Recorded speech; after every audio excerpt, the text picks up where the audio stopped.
네, 이번 시간에는 사회복지 행정의 역사와 범주에서 특별히 사회복지 행정의 패러다임 전환기 2000년대 이후와 그리고 사회복지 행정의 범주에 대해서 함께 공부하는 시간을 갖도록 하겠습니다. 담당의 김성철 교수입니다.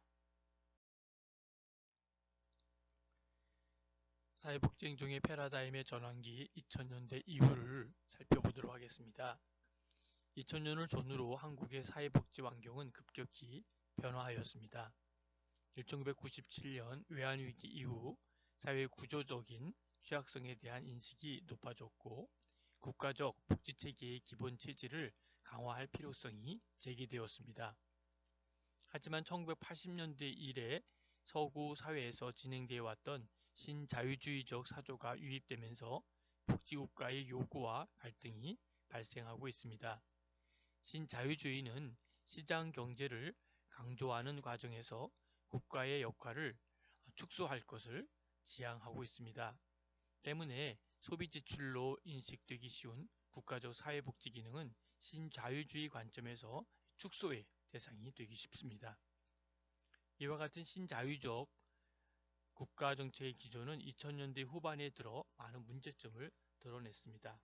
신자유주의에 의하면 기업 활동에 대한 감세와 고용 유연성을 강화하면 고용과 소비력이 늘어나 경제가 활성화되고 이것이 자연스러운 복지 증진으로 귀결된다는 것인데 이러한 자유주의적 고용정책으로 한시적 비정규직과 같은 불안정한 노동자 계층이 양상되었고 빈부격차와 또는 사회적 양극화가 심화되었습니다.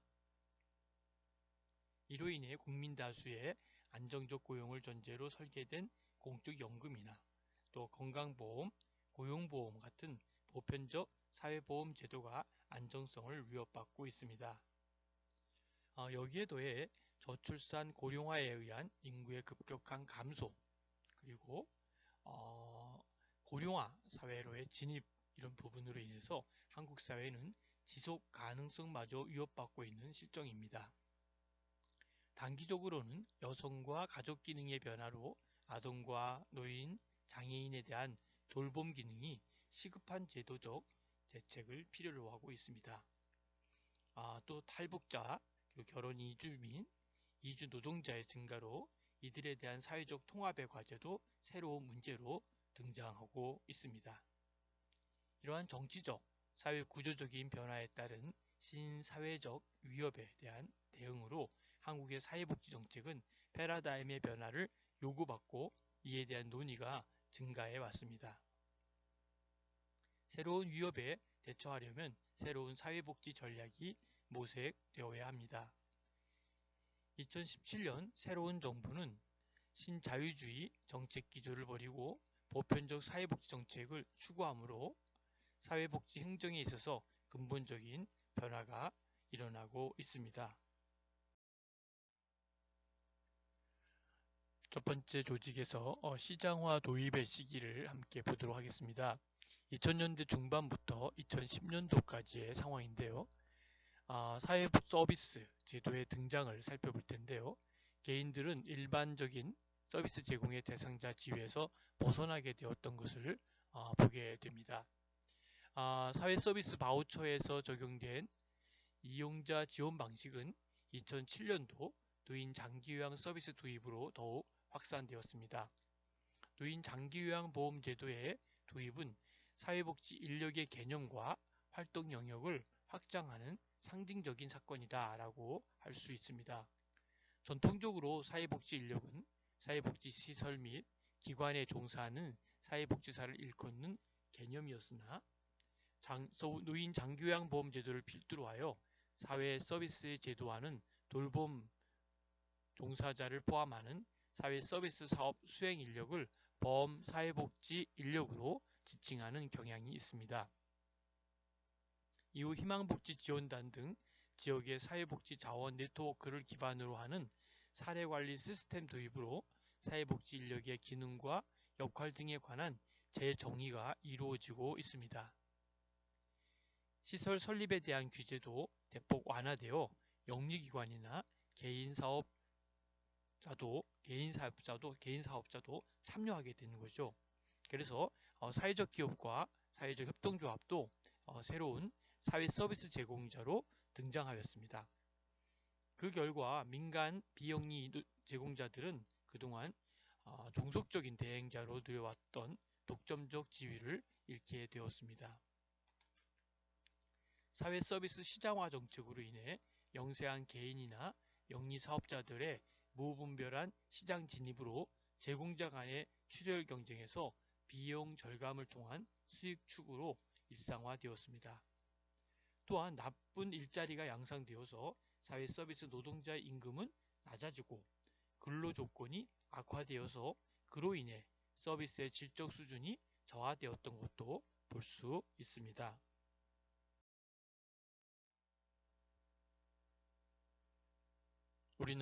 우리나라의 바우처 제도는 제공 방식이 진정한 의미의 자유시장 기제가 아니라 국가가 의해 강력하게 통제되는 유사시장 또는 보호시장 기제다라고 볼 수 있습니다. 사회 서비스 제공 기관을 국가가 지정하기 때문에 자유로운 시장 진입이 불가능하고 개별 바우처 사업별로 책정되는 국고 보조금 사업 예산에 의해 상당 부분 제한되기 때문에 경쟁은 그다지 높지 않고 이용자의 서비스 선택도 능동적으로 이루어지지 않고 있습니다. 이 시기에는 사회복지 서비스를 제공하는 사회복지 사업과 바우처를 중심으로 한 사회 서비스 시장이라는 이원적 구조가 형성되었습니다. 국가 규제를 받는 사회복지 사업은 이 사회복지 사업에서 비영리 민간 제공자들의 자율성은 제약되었고 국가의 통제를 받는 사회 서비스 바우처 시장에서 개인들의 자율성이 실질적으로 개선되지 않았습니다. 공공성 강화 시기, 예를 들면 2010년부터 현재까지의 상황을 보면 되겠죠. 2000년대 중반 이후 장애인 생활시설에서의 인권 침해 문제가 사회적 이슈가 되었습니다. 이에 국가가 서비스 이용자의 권리를 보장하고 서비스 제공자들의 비용에 대한 공적인 책임을 강화해야 할 필요가 있어서 2012년 사회복지사업법 개정이 이루어졌습니다. 이 시기에는 국가의 역할이 재정 조달자, 규제자를 넘어서 서비스 생산자로서 확대되는 상황이 나타나고 있습니다. 예를 들면 여러 기초 지자체들에서 지역복지재단을 설립하고 민간 자원을 발굴하고 동원해서 자체적으로 복지사업을 추진하고 있습니다. 또한 민간 서비스 제공에서 문제들을 해결하기 위해 국가가 직접 서비스를 생산하고 전달하는 사회 서비스 공단 설립 계획을 발표하였습니다. 이 계획은 국회 차원의 사회 서비스 공공성 강화를 위한 입법 활동으로도 이어졌고 지자체들은 이미 관련 조례를 마련하여 사회 서비스원을 설립하였거나 설립을 추진하고 있습니다. 이처럼 국가가 공공성 강화를 목적으로 사회 서비스 생산자의 역할을 담당하려는 상황을 제4세대의 사회 서비스 제공 체계의 시작으로 볼 수 있을 것인지 불확실합니다. 그러나 이러한 시도는 기존에는 맞지 않았던 제공 방식이 대폭적으로 확대된다는 점에서 이전 세대와는 다르다고 볼 수 있습니다. 사회복지 행정에 대한 정의는 그 사회의 환경적 여건들에 의해 영향을 받습니다. 단순하게 정의하자면 사회복지 행정은 사회복지를 행정, 관리한다는 것으로 사회복지라는 목적을 행정이라는 방법을 통해 실천해 나가는 과정이다 라는 뜻입니다. 사회복지에 대한 개념과 정의는 사회마다 다르게 나타나고 행정에 대한 정의 역시 사회에 따라 다를 수밖에 없기에 사회복지 행정에 대한 정의는 필연적으로 그 사회의 가치와 지식발전의 수준 또 전문직의 이념 등을 반영하는 것으로 규정하고 있습니다. 자, 그런 의미에서 대표적인 학자 사리는 몇 가지로 정의를 했는데요. 이 사리의 정의를 몇 가지 살펴보면 그는 사회복지 행정이란 하나의 조직 내에서 이루어지는 과정으로 다음과 같은 과정들이 앞에서 이루어진 것이다 라고 제안을 하고 있습니다. 첫 번째는 정책의 형성과 정책을 운영 가능한 목적들로 전환하는 것이다 이렇게 보았고요. 두 번째는 프로그램 디자인과 실행이다 라고 보았습니다. 세 번째는 자금 확보와 자원에 대한 할당이다 라고 보았고요. 네 번째는 조직 내부와 조직 상호 간의 운영에 대한 관리다라고 보았습니다. 다섯 번째는 인력 관리와 또는 슈퍼비전이라고 보았고요. 여섯 번째는 조직을 대표하기 위해서 대표하는 것과 공보와 섭외 활동이다 라고 보았죠. 일곱 번째는 지역사회 교육으로 보았고요. 여덟 번째는 조직의 생산성 향상을 위한 모니터링, 평가, 혁신 이렇게 보았던 것이죠. 이처럼 사회복지 행정은 외부의 환경이나 정책 형성에서부터 사례 관리에 이르기까지 다양한 영역들로 포함되고 있다라고 볼 수 있습니다. 그런 면에서 사회복지학의 제반 분야를 이러한 기초지식 속에서 포함되는 것이 바람직하다라고 볼 수도 있고요. 그런 면에서 이 사회복지의 범주에 대한 이러한 부분들이 뭔가 현대 대규모화되는 사회 모든 사회복지 활동을 조직적 과정을 통해서 이루어지는 이런 부분으로 볼 수 있습니다.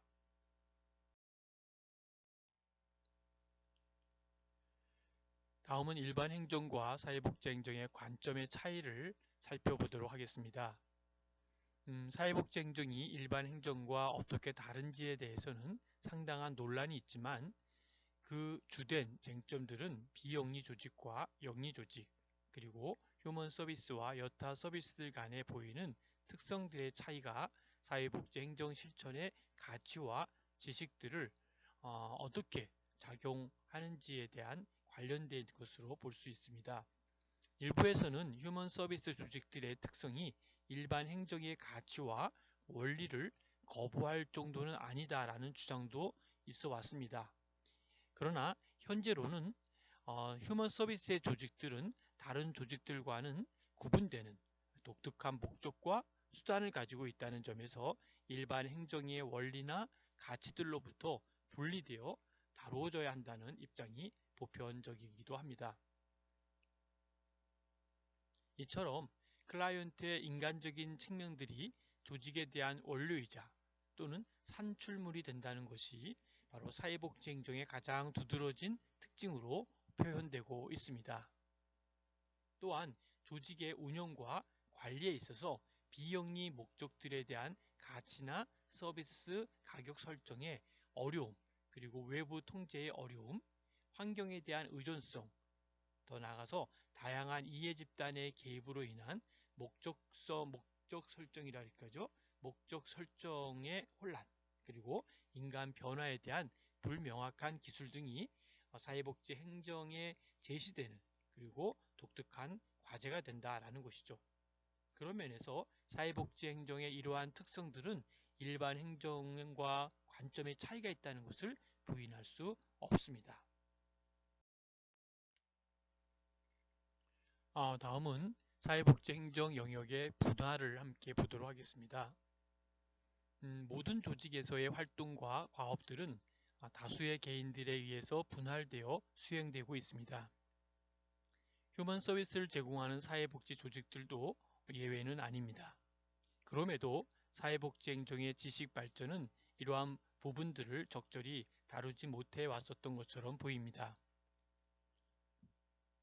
미국의 경우에도 사회복지 행정에서 기관의 크기나 유형 또는 실천 분야의 특수성 같은 관리 환경의 차이에 많은 관심을 두지 않는 것처럼 보입니다. 일반적인 조직의 위계로 보면 행정의 영역은 다음과 같이 크게 세 가지 부분으로 나눌 수 있습니다.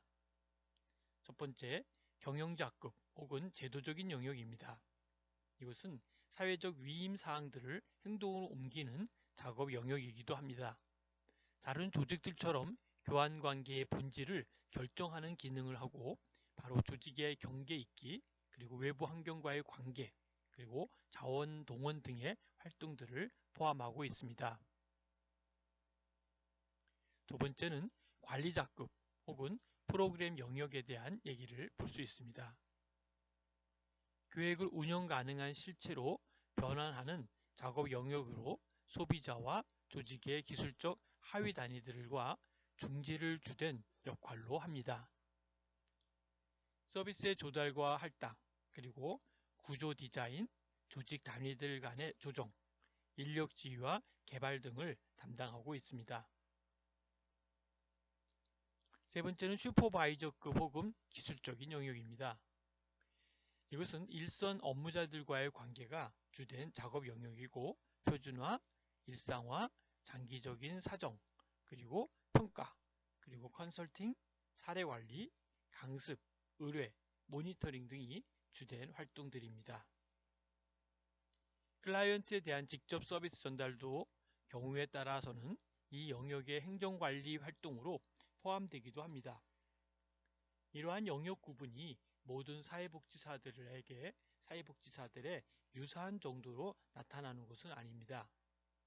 조직의 성격과 규모 등에 따라서 구분이 분명하게도 혹은 희미하게도 나타날 수 있는 것입니다. 사회복지 서비스들을 직접 제공하는 사회복지 조직들은 전형적으로 규모가 그리 크지는 않았으며 전문적 위주로 서비스를 제공하기 때문에 행정 역할들에 대한 분화가 그리 심하지 않았던 것으로 보입니다. 그러나 1990년대 미국의 경우에서처럼 보면 휴먼 서비스의 조직가들의 규모가 확대되는 경향들이 나타나면서 사회복지 행정의 지식 혹은 실천 영역들에 대한 분화는 더욱 필요해졌습니다. 사회복지행정 관점의 이동을 함께 보도록 하겠습니다. 사회복지행정가들의 전형적인 역할들에서 많은 변화가 일어나고 있습니다.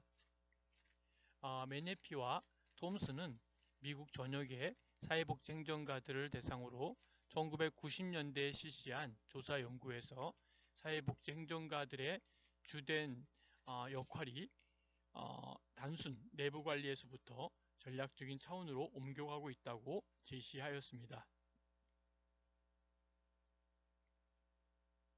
즉, 사회복지 행정가들은 이전에 비해 외부 환경과 조직, 내부 사이의 경계를 모니터링하고 관리하는 데 더 많은 역할들을 수행하고 있었고, 그로 인해서 서비스 전달의 전반적인 맥락에 보다 많은 관심을 두고 있다고 하였습니다. 이처럼 한 조직 영역 내에서의 역할보다는 조직들 간의 관계를 관리하고 네트워킹하는 등과 같은 조직의 경계 있기 역할들이 바로 사회복지 행정관리자들 사이에서 점차 중요하게 다루어지고 있습니다.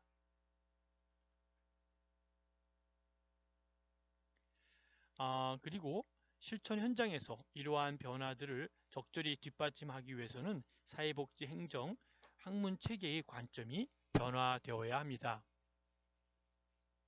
특히 행정 지식의 근간을 이루는 조직에 대한 이해에서 관점의 전환이 요구됩니다. 오스틴은 미국의 사회복지 행정 교과서를 분석한 결과 대부분이 폐쇄 체계적 관점에 근거하여 기술되어 있다라고 지적하고 있습니다. 조직을 폐쇄 체계적 관점에서 이해하면 합리적인 의사결정과 관리 활동들이 주된 관심의 대상이 되는 반면에 개방 체계적 관점에서 이해하면 조직들 간의 상호 의존적 성격을 강조하여 조직의 외부 환경이나 조직들 간의 행정관리 방법들을 적용할 때보다 많은 한계를 가지게 될 것이기 때문에 조직 상호 간의 과정과 본질을 이해하고 실천하기 위해 개방체계 관점에서 새로운 행정 지식과 기법을 개발할 필요가 있습니다. 이와 같이 실천 현장의 변화를 이끌어갈 수 있는 사회복지 행정의 과학적이고 또 개방적인 지식과 기법의 개발은 복지국가 실현을 앞당길 수 있는 기반이 될 수 있을 것입니다. 아울러 복지기관 운영의 투명성은 사회복지기관과 행정가에 대한 국민의 태도에 영향을 미쳐서 사회복지 행정의 발달을 가져올 수 있을 것이다 라고 볼 수 있습니다. 사회복지 행정 실천 환경의 변화를 살펴보도록 하겠습니다. 사회복지 정책 환경의 변화와 행정의 기반 확대와 더불어서 사회복지 행정의 실천 환경도 변화하고 있습니다. 그 첫 번째 환경을 본다면 바로 민간 사회복지 조직들의 자원 환경이 변화하고 있다라는 것이죠. 두 번째는 사회복지 서비스 전달 체계에서의 변화가 나타나고 있다라고 볼 수 있습니다. 세 번째는 사회복지 전문직의 행정관리자로서의 역할들이 증대되고 있다라는 것도 볼 수 있습니다. 네 번째는 다전문직의 조직 환경이 형성되고 있습니다. 우리가 그 하나의 조직 내에서도 그렇지만 조직들 간의 관계에서도 다전문직의 상황은 더욱 확대될 것이다 라고 볼 수 있습니다. 사회복지기관이나 수용시설들과 같은 전형적인 사회복지 서비스 기관들이 아닌 다른 사회기관 혹은 휴먼 서비스 기관들에게 활동하는 사회복지사들의 수도 점차 늘어나고 있습니다. 이처럼 다전문직이 활발히 연계를 갖게 되는 조직적 상황에서 이에 적합한 관점을 갖춘 사회복지 행정이 필요하게 됩니다. 네, 여러분 수고 많이 하셨습니다. 지금까지 사회복지 역사의 패러다임과 그리고 사회복지 행정의 범주까지 함께 공부했습니다. 수고하셨고요. 경청해 주셔서 감사드립니다. 질문하실 부분과 또 함께 토론할 내용들은 카톡으로 연락 주시기 바랍니다. 감사합니다.